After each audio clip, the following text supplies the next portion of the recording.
በስመ አብ ወወልድ ወመንፈስ ቅዱስ አሐዱ አምላክ አሜን።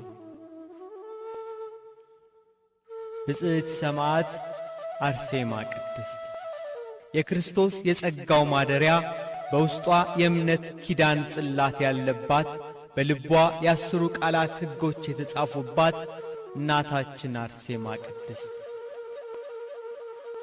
የሰማይ መላእክት ስለ መከራዋና የስቃይዋ ብዛት እህታችን ይሏታል። ትውልድ ሁሉ ደግሞ ያደንቋታል።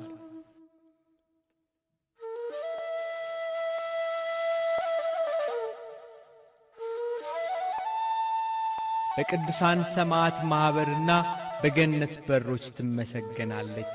በቅድስና ሥራዋ የሕይወትን ፍሬ በደሟ መንግሥተ ሰማያትን ተቀዳጅታለች።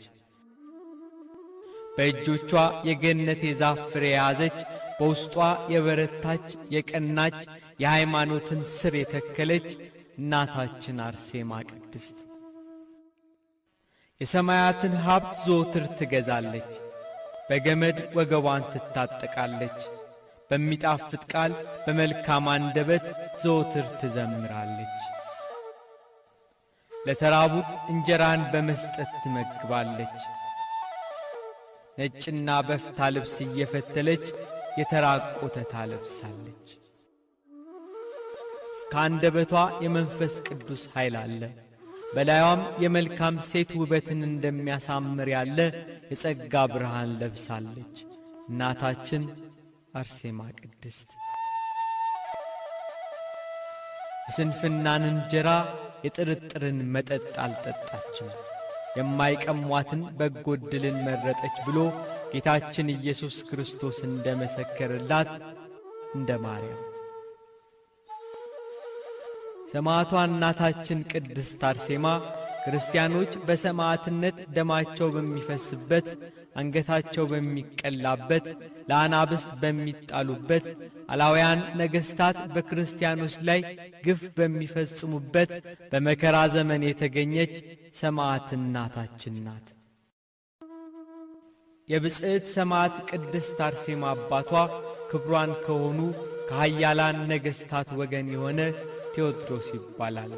እናቷ ከቤተ ክርስቲያን ሹማምንት ከጳጳሳት ወገን የሆነች አትናስያ ትባላለች። እነርሱም እግዚአብሔርን የሚፈሩ በጾምና በጸሎት በምጽዋት በስግደት የጸኑ ደጋጎች ነበሩ። ነገር ግን ልጅ አልነበራቸውም። መልካም ፍሬ የሆነ ልጅ ይሰጣቸው ዘንድ ዘወትር ወደ እግዚአብሔር ያዝኑ፣ ያለቅሱ፣ ይጸልዩ ነበር። ለቅድስት ሐና፣ ለሳራ፣ ለኤልሳቤጥ የተለመነ ጌታ የእነርሱንም ጸሎት ሰምቶ እግዚአብሔር የልባቸውን ብርታት ባየ ጊዜ መልኳ እጅግ ያማረች ልጅ ሰጣቸው።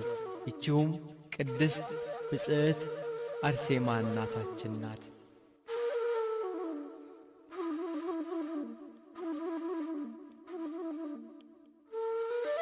ወላጆቿ በቤታቸው እስከ 3 ዓመት ድረስ አሳደጓት።